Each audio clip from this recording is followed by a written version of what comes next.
자, 지난 시간에 이어서 오늘은 정리를 해야지 되겠습니다. 그래서 제가 오늘 강의는 따로 안 드렸어요. 지난 시간 거 이어서 할 거기 때문에 지난주 거 안 갖고 오신 분들은 좀 생각을 좀 해보셔야죠. 그래서 지난주에 다 안 끝났었기 때문에 지난주 거 이어서 해야지 되겠습니다. 자, 먼저 우리 사도신경 처음부터 연관되는 내용들을 간략하게 한번 살펴보고 그리고 오늘 내용들을 중심으로 하겠습니다. 우리가 제일 처음에 배운 게 전능하사 천지를 만드신 하나님 아버지를 내가 믿사오며 이렇게 했습니다. 그래서 우리가 전능하신 하나님이 천지를 만드셨다라고 했을 때 우리가 창조주 하나님에 대해서 생각을 했습니다. 그런데 창조주 하나님을 생각할 때 저희가 일반적으로 생각했었던 창세기에 나와 있는 그 천지를 창조하신 그 하나님의 창조 사역에는 어디까지 포함되는 것이다 라고 말씀을 드렸었냐면 창세기에서 단지 천지를 창조하시고 인간을 만드시고 하신 그걸로 끝나는 것이 아니고 우리 계시록에 나와 있는 새 하늘과 새 땅까지의 그 전체를 창조의 개념으로 저희가 이해를 했습니다. 그렇게 해야지 이 하나님의 그 전지전능하심이 훼손이 되지 않습니다. 우리가 자칫 이 천지 창조하신 창조주 하나님을 생각할 때 창세기의 그 시작점에 있어서의 창조에 국한해서 우리가 하나님을 생각하면 그 뒷부분에 대한 부분이 이해가 어려워지는 부분들이 있고 혼돈이 생길 수가 있습니다. 그리고 그 하나님의 전지전능하심이 훼손될 수가 있습니다. 우리가 그 창조주 하나님이시다라고 얘기할 때는 창세기에 나와 있는 그 하나님과 그 다음에 계시록에 나와 있는 그 하나님 그 전체를 다 포괄하는 그 개념에서의 창조주 하나님으로 저희가 이해를 해야 될 줄 믿습니다. 그렇게 해야지 우리가 그 하나님이 어떠하신 분이다. 그리고 하나님의 그 섭리와 계획과 그 예정 가운데 이 모든 일들이 어떻게 이루어지고 있는가 하는 부분들을 전체적으로 이해를 할 수 있다. 이렇게 말씀을 드렸죠. 그리고 이 하나님 아버지를 믿습니다라고 했을 때 하나님 아버지라고 고백한 가장 첫 번째 그 고백의 주체가 누구이셨냐. 자꾸 우리는 내가 지금 고백을 하고 있기 때문에 하나님 아버지라는 이 고백의 주체를 나로 생각하기 쉽지만 사실은 그 이전에 예수 그리스도께서 당신을 하나님의 아들로 말씀하시면서 그 하나님을 아버지로 부른 것과 연관지어서 우리가 하나님을 아버지라고 부를 수 있다. 그렇게 말씀을 드렸죠.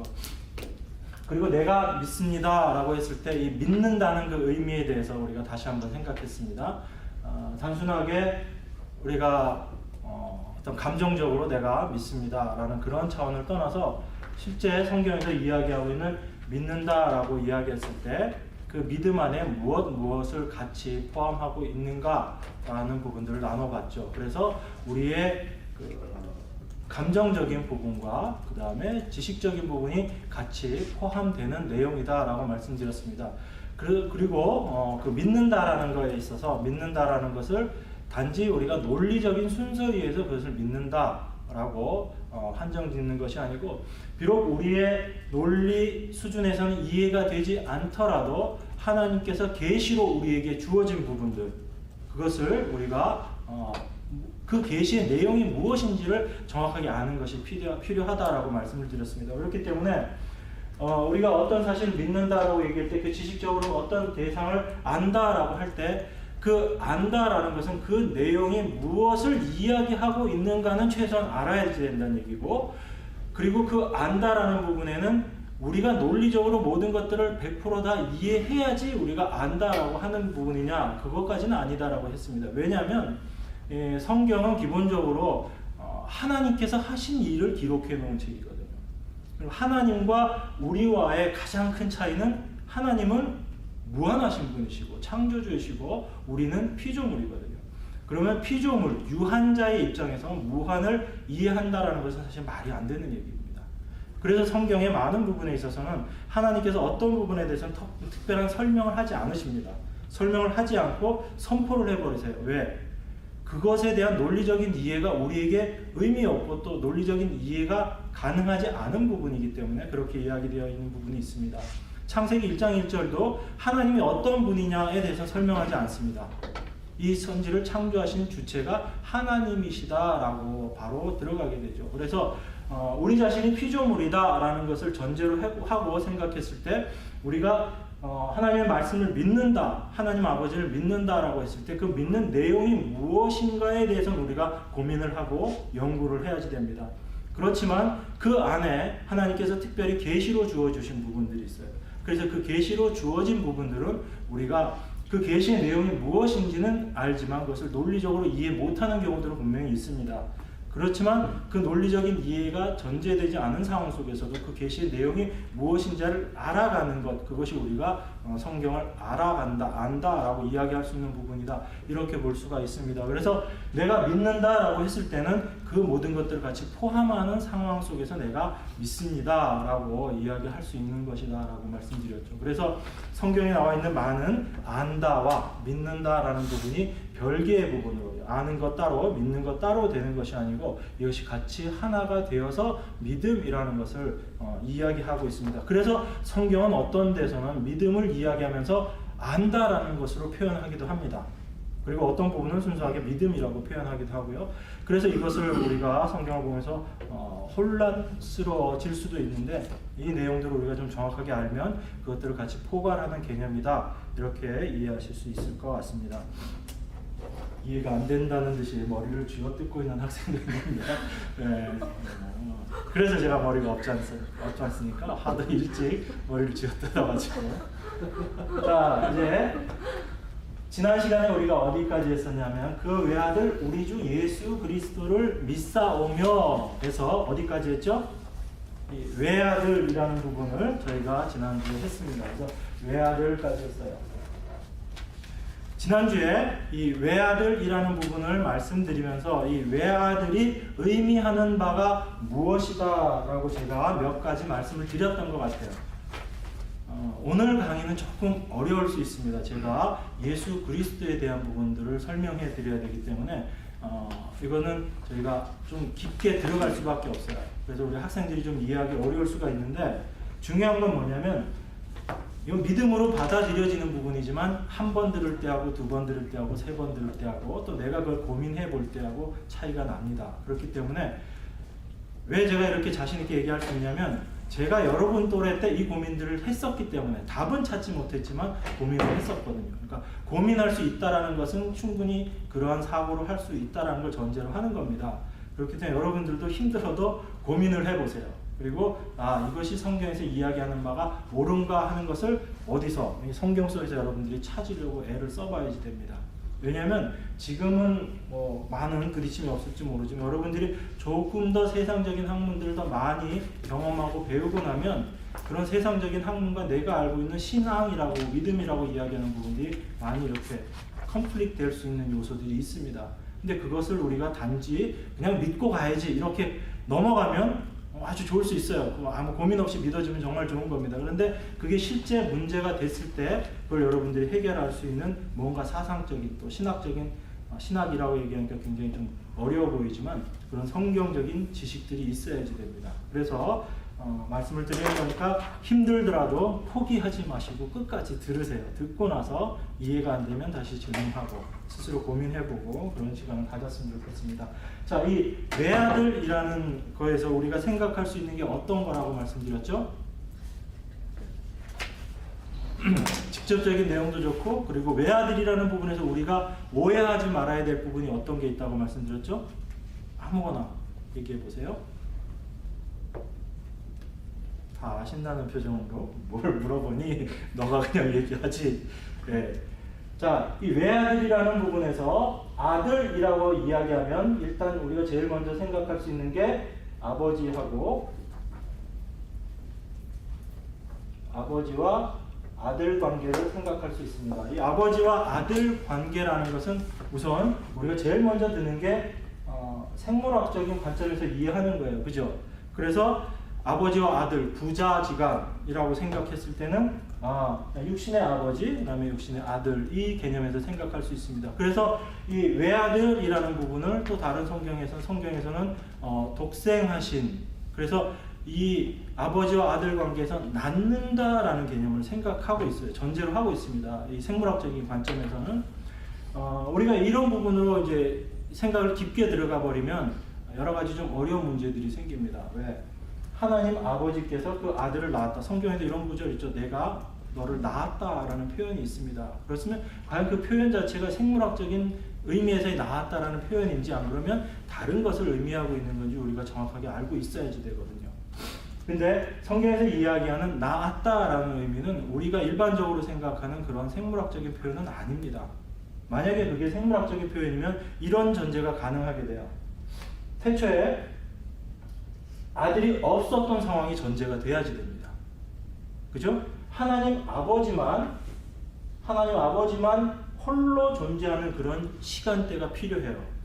그리고 나서 그 아버지로부터 탄생되어지는 아들이라는, 그래서 이 두 분이 같이 공존하게 되는 이런 시간적인 순서가 이 개념 속에서 같이 갖고 들어가야지 됩니다.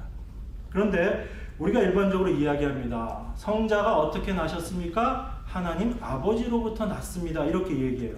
그게 틀린 얘기가 아니죠. 그죠?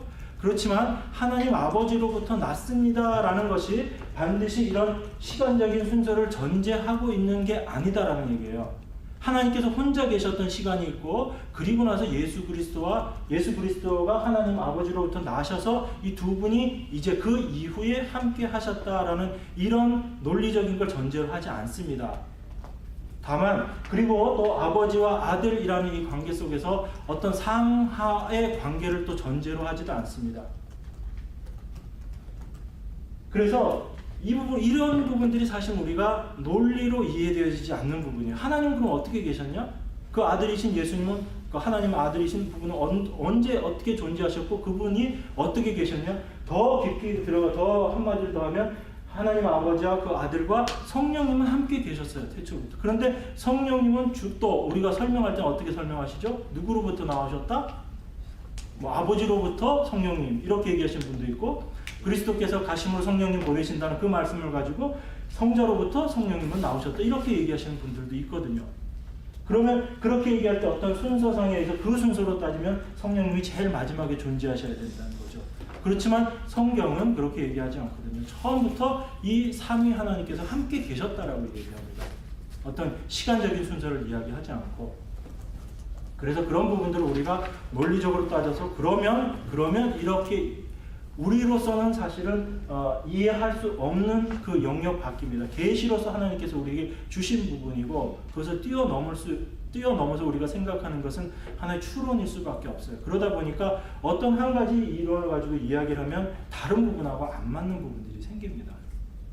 그런 부분들이 우리가 하나님께서 믿음으로 그걸 허락하셨기 때문에 우리가 가능한 거죠. 그런데 이 부분에 대해서 하나님 아버지가 혼자 계셨던 적이 없었고, 아버지로부터 아들이 나왔지만 이 두 분은 처음부터 같이 계셨다라는 것은 개신교나 카톨릭이나 공통적으로 믿고 있는 내용이에요. 카톨릭 반대하지 않습니다. 똑같이 인정해요.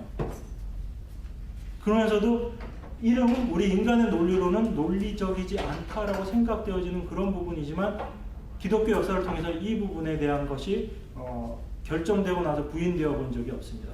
그것이 그 개념의 내용으로 인정되어지고 나서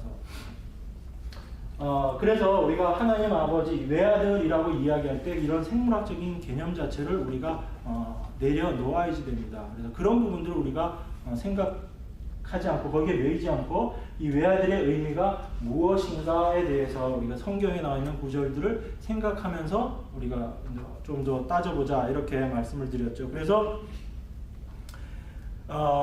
요한복음 1장 18절에 하나님을 본 사람 아무도 없다. 아버지의 품속에 계신 외아들이신 하나님께서 하나님을 알려주셨다라고 말씀하심으로 말미암아 이 외아들, 그러니까 숫자적으로 하나다라는 개념보다는 이 외아들 하나라는 개념의 어떤 히브리 사람들의 사고의 개념 속에서는 이 연합을 의미한다라고 제가 말씀드렸죠. 이렇게 써놨지만, 그래서 이 외아들이신 그분과 하나님과는 하나다, 본질적으로 동일한 본질을 갖고 계신 분이시다라는 의미에서 그것이 이 하나다라는 그런 연합의 의미를 포함하고 있다, 이렇게 말씀드렸습니다. 그리고 나서 그 외아들이라는 의미에서 이 하나님과 그 아들은 서로 나누어지지 않는 또 하나다. 그러니까 그런 의미에서의 하나. 그러니까 숫자적으로 하나의 개념이 아니고 떼어지지 않는, 나누어지지 않는 그 아버지와 아들이 동일하다라는 의미에서, 그리고 같은 그 맥락 속에서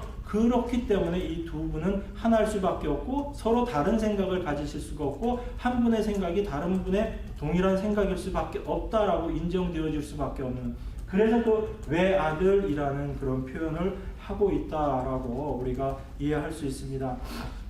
그래서 요한복음 1장 1절에 태초에 말씀이 계셨다, 그 말씀은 하나님과 함께 계셨다 했으니까 말씀 자체가 하나님은 아니죠. 말씀과 하나님을 지금 구분해서 이야기하고 있기 때문에.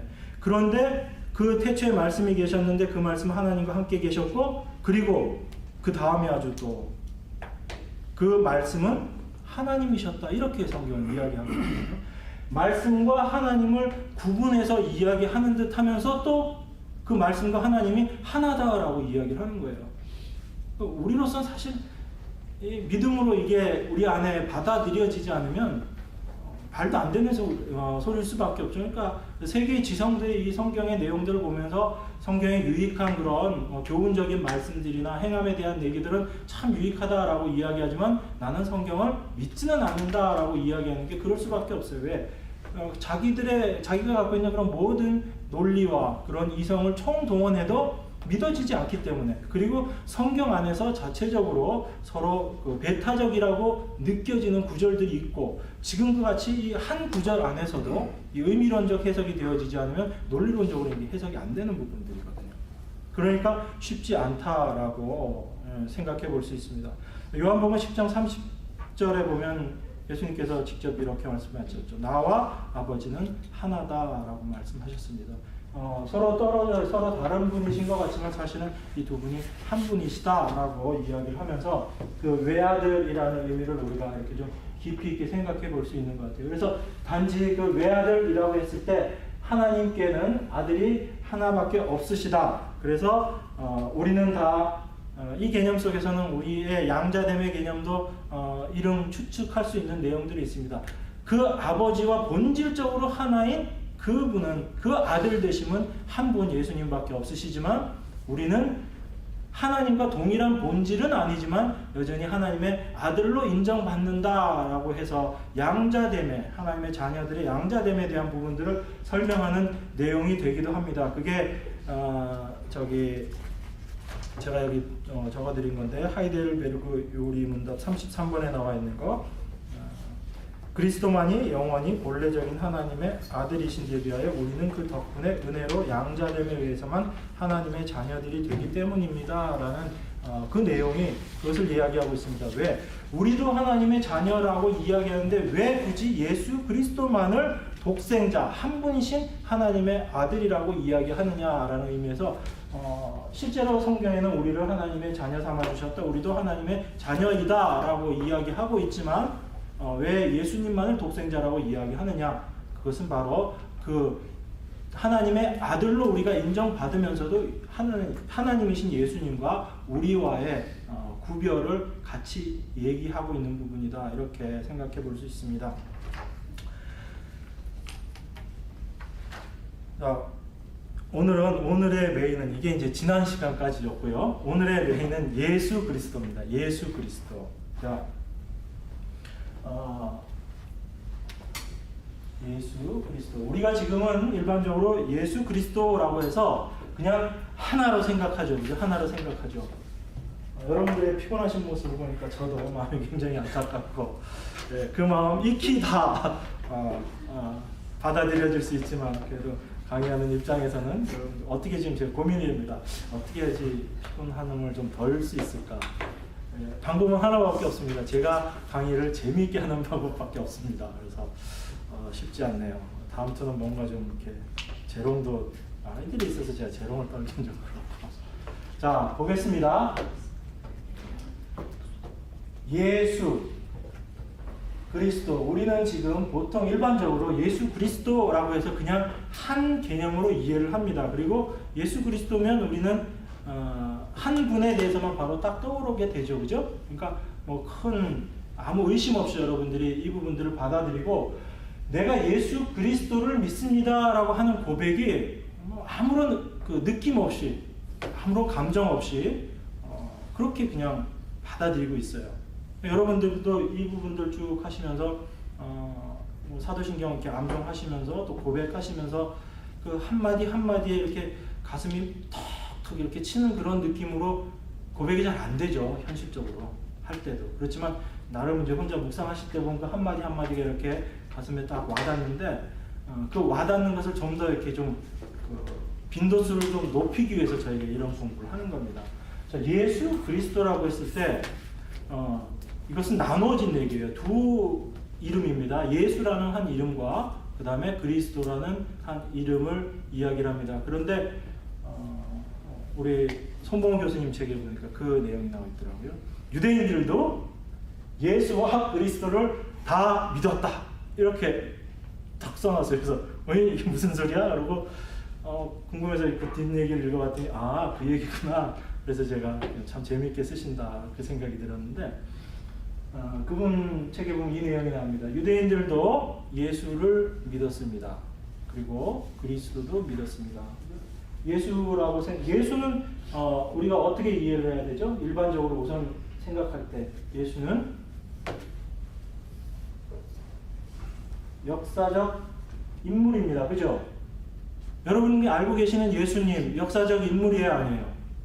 실제 2000년 전에 이 땅에 오셨던 분이시죠. 그죠?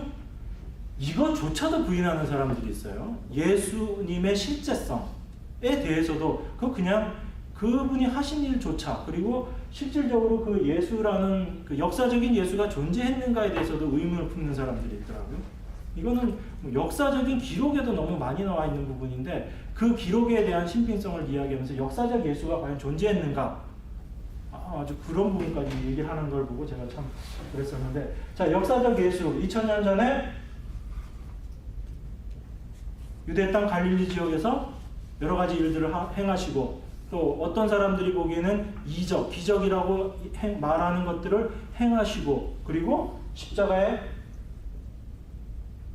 못 박혀서 죽으신 분이라는 어떤 역사성을 갖고 있는 인물, 이 예수. 그리스도는 우리가 어떻게 얘기할 수 있죠? 그리스도는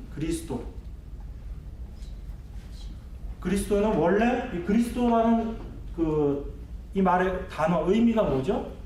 이게 메시아라는 의미죠, 그죠? 히브리어 메시아를 헬라어로 번역했을 때 크리스토스, 그리스도가 되는 겁니다. 그렇기 때문에 이 메시아나 그리스도랑 똑같은 의미고요. 그럼 이 메시아는 어떤 분을 메시아라고 얘기합니까? 메시아의 1차적인 의미, 메시아라고 했을 때 이 단어의 의미는 기름 부음 받은 자라는 얘기입니다.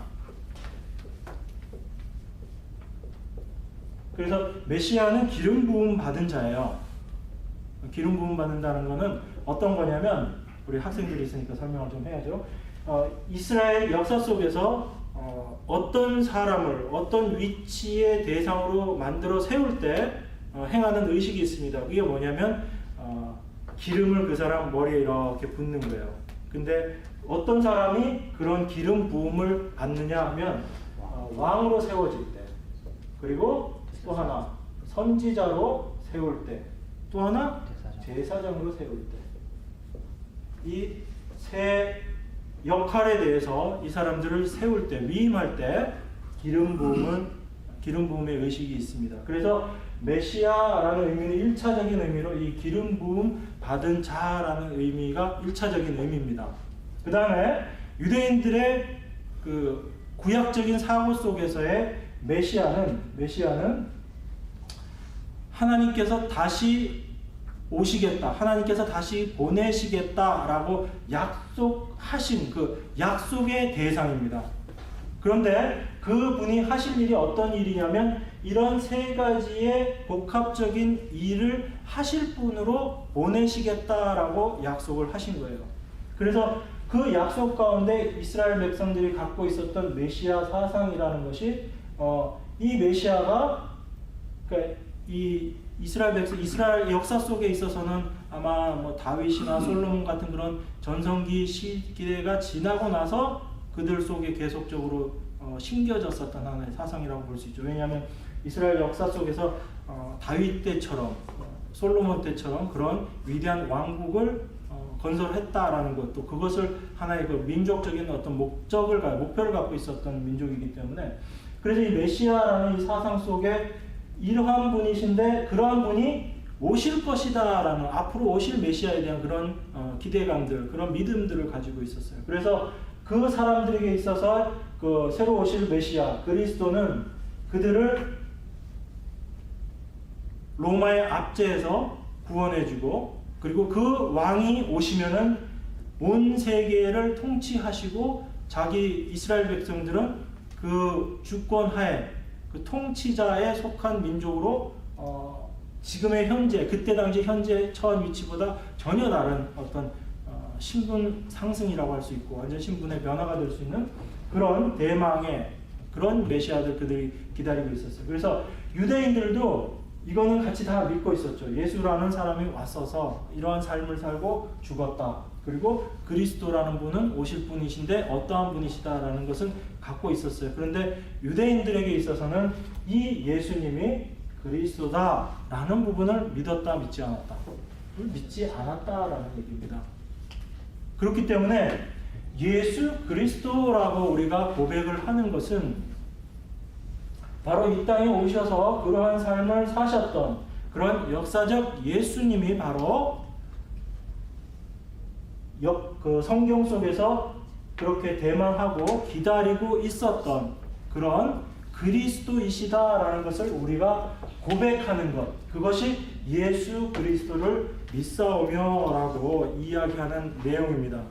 그렇기 때문에 우리가 이 예수 그리스도라고 이렇게 이야기하는 고백하는 것 자체가 이러한 것들을 전제로 하지 않고 바로 이 예수님이 그리스도이시다라는 것을 우리가 확실하게 이해하지 못하고 그냥 예수 그리스도라고 이야기하는 것은 굉장히 오해의 소지도 있을 수가 있고 우리가 참된 그리스도를 고백하는 그 고백이 아니다라고 우리가 볼 수 있습니다.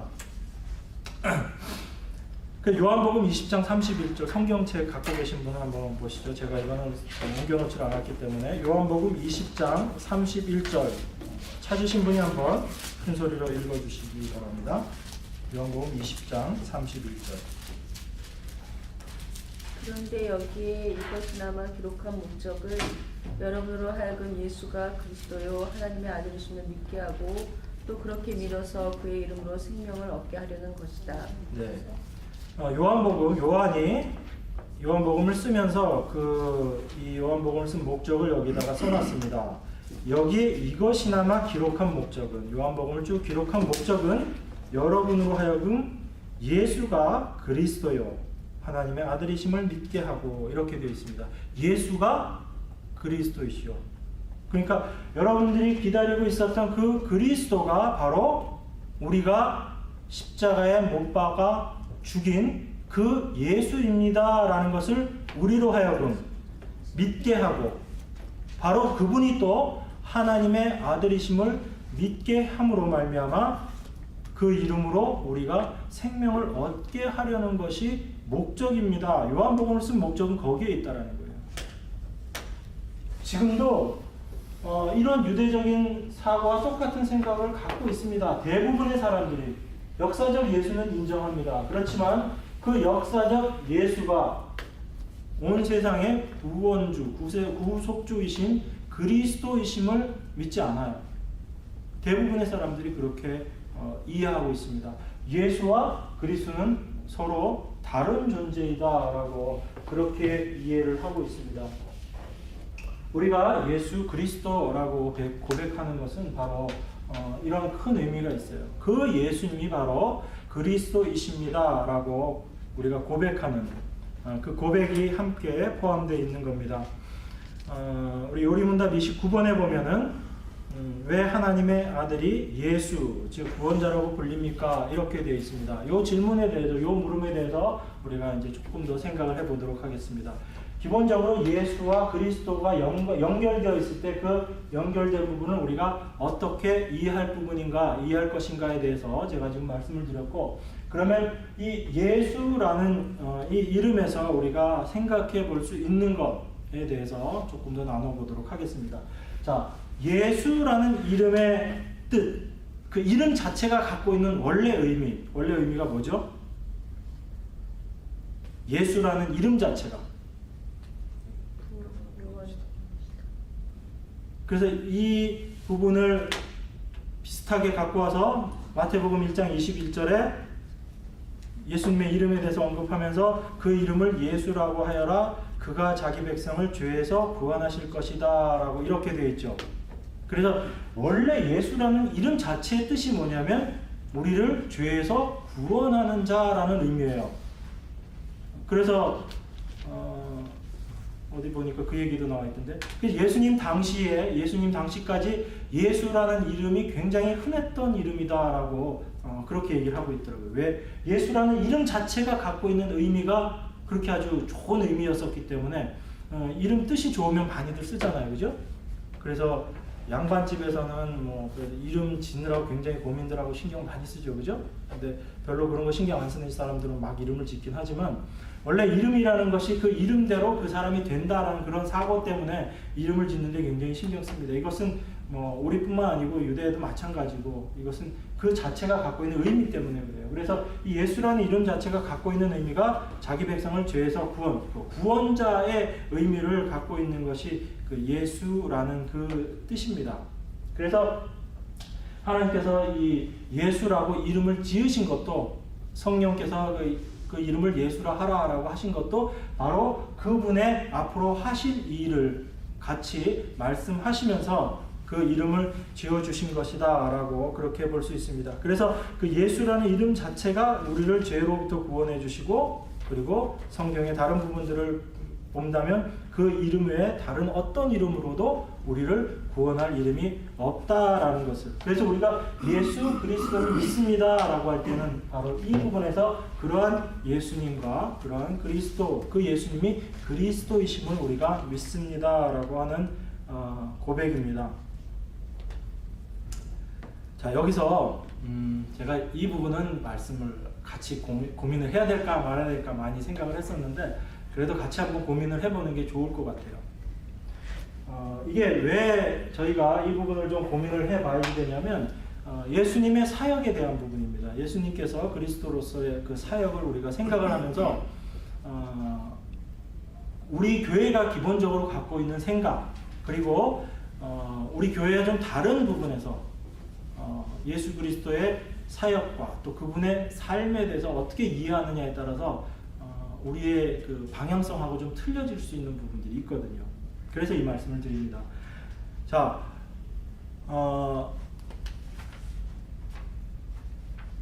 예수 그리스도에 대해서 우리가 이야기할 때, 예수 그리스도에 대해 이야기할 때 첫 번째 우리가 이야기할 수 있는 부분이 어떤 내용이 있을까요? 예수님은 우리의 구원주, 구속주이시다. 그래서 우리를 구원하신 분이시다. 이렇게 이야기를 합니다. 여기서 우리를 구원했다라는 얘기는 뭐로부터의 구원이죠? 죄로부터의 우리를 구원하신 것이다 라고 이야기를 합니다. 그죠? 여러분들이 지난번 강의 때 우리 180 목사님께서 이렇게 발언을 죄송합니다. 웃지 마시고, 웃자고 한 얘기는 아니었는데. 네, 다행입니다. 자, 우리 목사님 얘기하실 때 우리가 이 부분에 대해서 잘 배웠습니다. 그래서 여러분들 지금 제가 이제 예전 걸 기억을 되살리셔야 돼요. 여러분, 선악과를 여러분들이 어떻게 배우셨죠? 선악과를 무엇으로 배우셨죠? 선악과?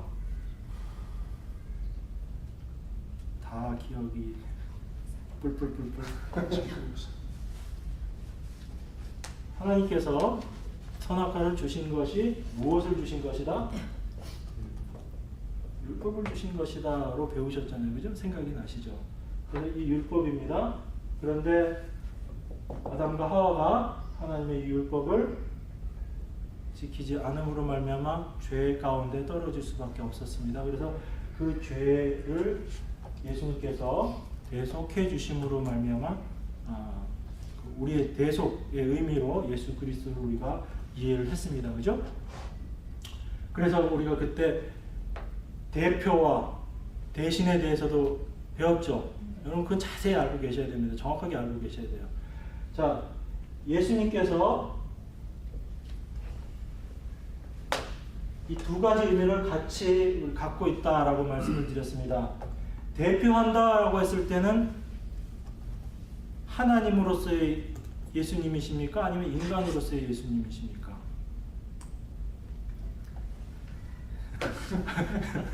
별로 아닌데도 사실은 헷갈리죠. 그죠? 하나님이 인간을 대표하셔서 죽으신 거죠. 인간이 아닌 다른 걸 대표해서 죽으신 게 아니잖아요.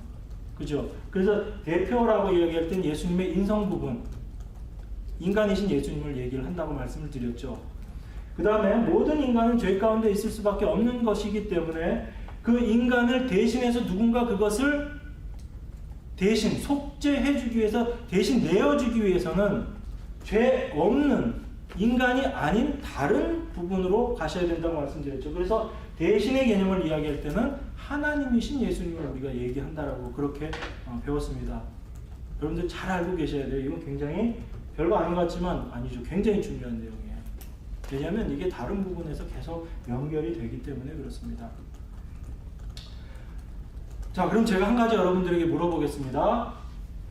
아담과 하와가 선악과를 따먹지 않았습니다. 선악과를 따먹지 않았습니다. 그러면 우리가 구원을 받나요? 못 받나요?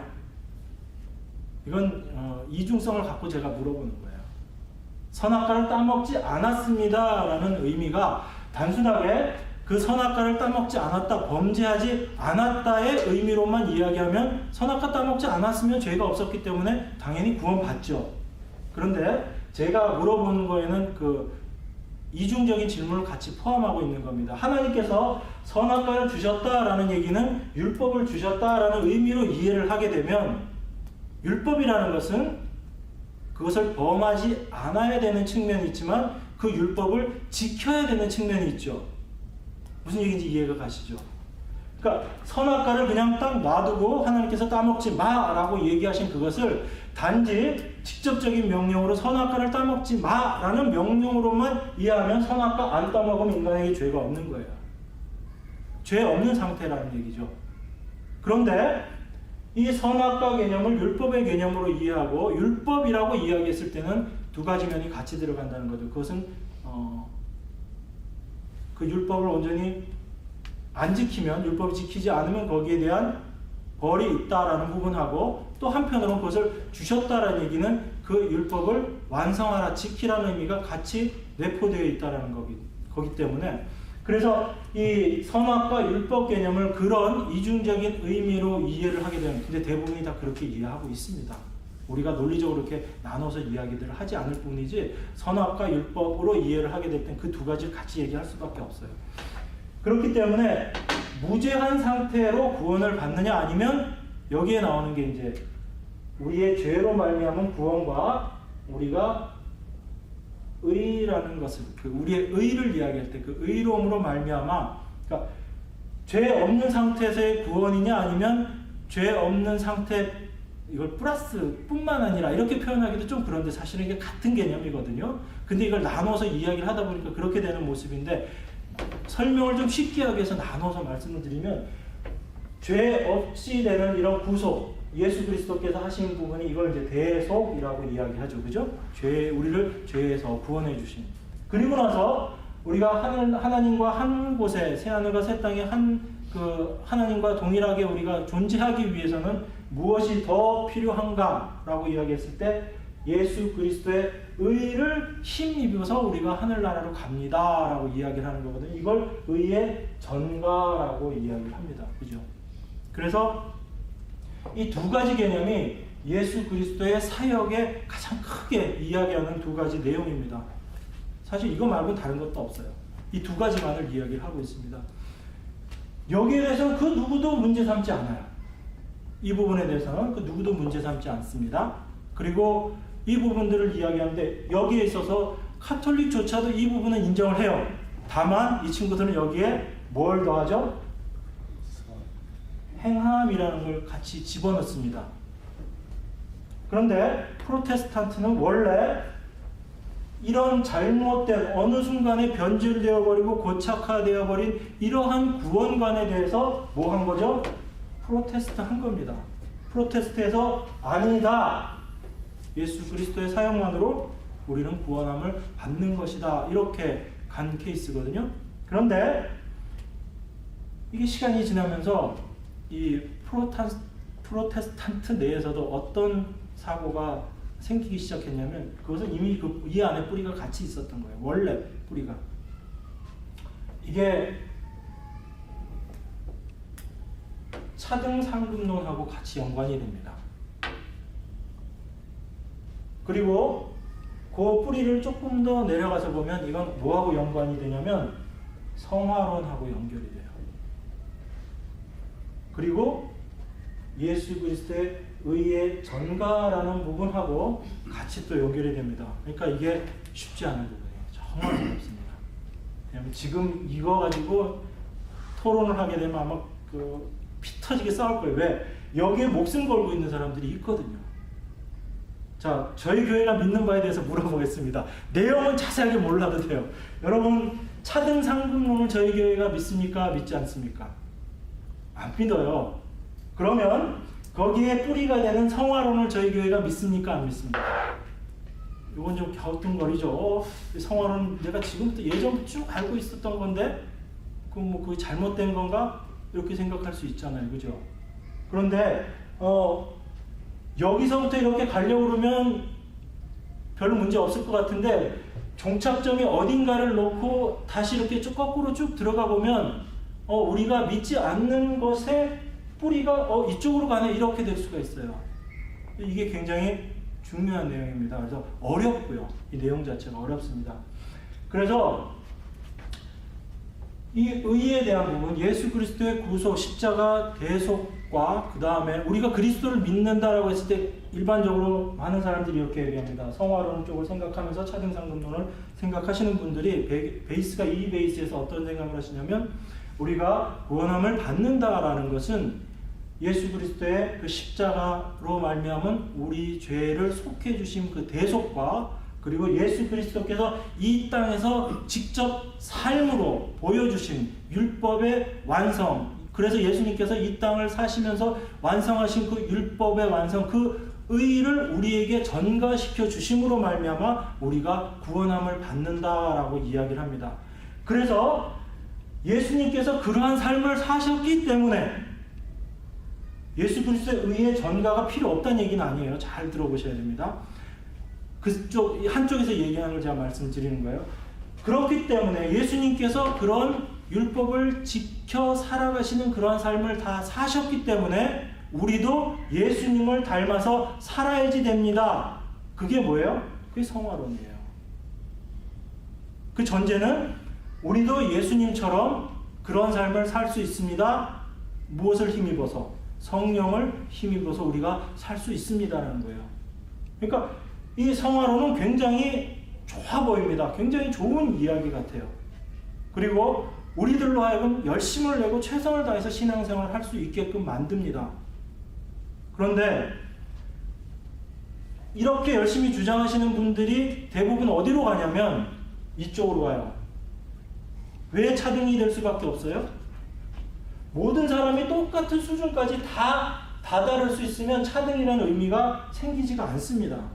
그런데 각각의 열심의 정도가 틀려요. 어떤 삶을 살았는지 또 열심히 산 기간들이 또 다 틀립니다. 인간적인 생각으로 똑같을 수가 없다라는 겁니다. 그렇기 때문에 각자 한 일, 구원, 예수님으로 말미암아 그 대속과 의의 전거로 말미암아 우리가 구원함을 받지만 각자가 그 삶 속에서 이루어 놓은 부분들은 차등일 수밖에 없고, 그러므로 말미암아 우리는 나중에 상급을 받을 때 차등해서 상급을 받을 수밖에 없다. 이런 아주 유치한 결론으로 가버리는 거예요.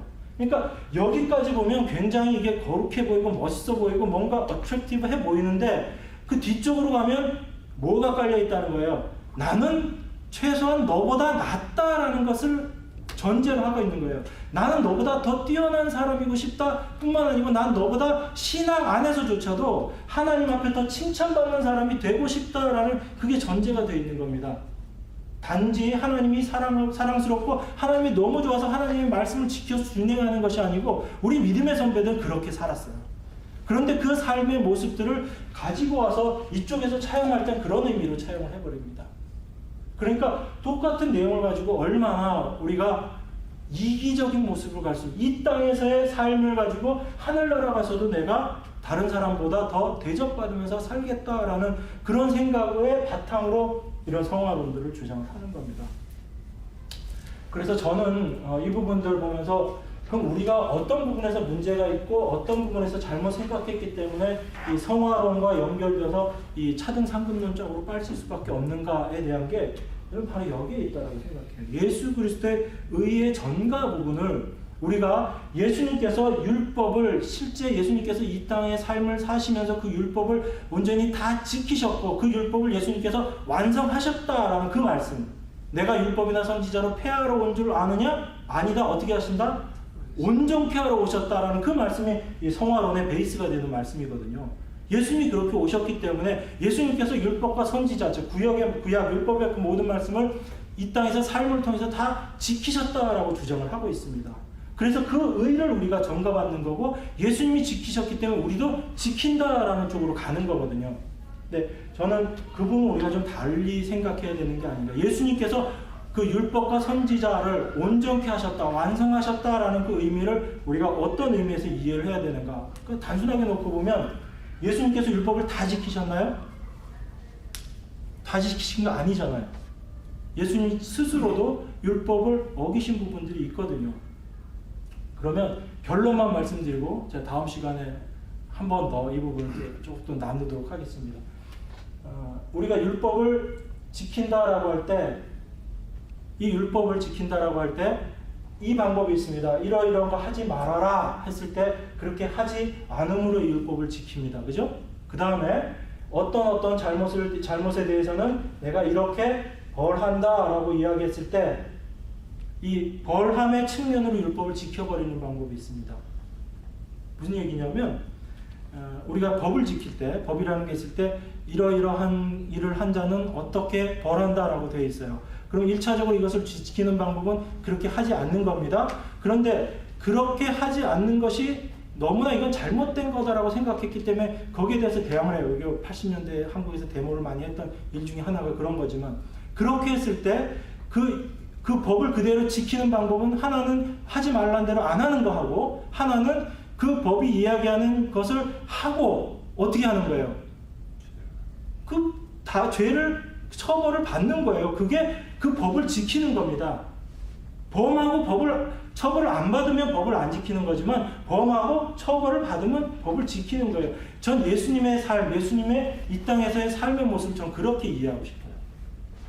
율법의 완성 온전케 하셨다라는 게, 그래서 그렇게 하신 이유는 따로 있습니다. 우리 인간이 어떠한 자인지를 예수님께서 그 삶을 통해서 우리에게 보여주시고, 그리고 그 율법이 무엇인지를 말씀하시고 그 율법을 다 완성하신 모습이다라고 얘기하고 싶어요. 그래서 결국은 이거나 다 어디로 귀결이 될 수밖에 없냐면 십자가로 가야지 해결이 될 수 있는 방법이다라고 저는 생각을 합니다. 구속의 부분이나 의의 정가의 부분이나 십자가에서 우리가 이 부분을 해결하고 해결점을 찾고 그 부분을 이해해야지 아무런 문제가 생기지 않지. 잘못하면, 그래서 이 성화론으로 빠질 수밖에 없는 맹점이 바로 여기에 이 부분을 우리가 어떻게 이해하는가에 달린 게 아닌가, 그렇게 생각을 합니다. 이 부분은 다음 시간에 조금 더 제가 보충을 하도록 하고, 시간이 너무 많이 지났기 때문에 기도하고 마치도록 하겠습니다.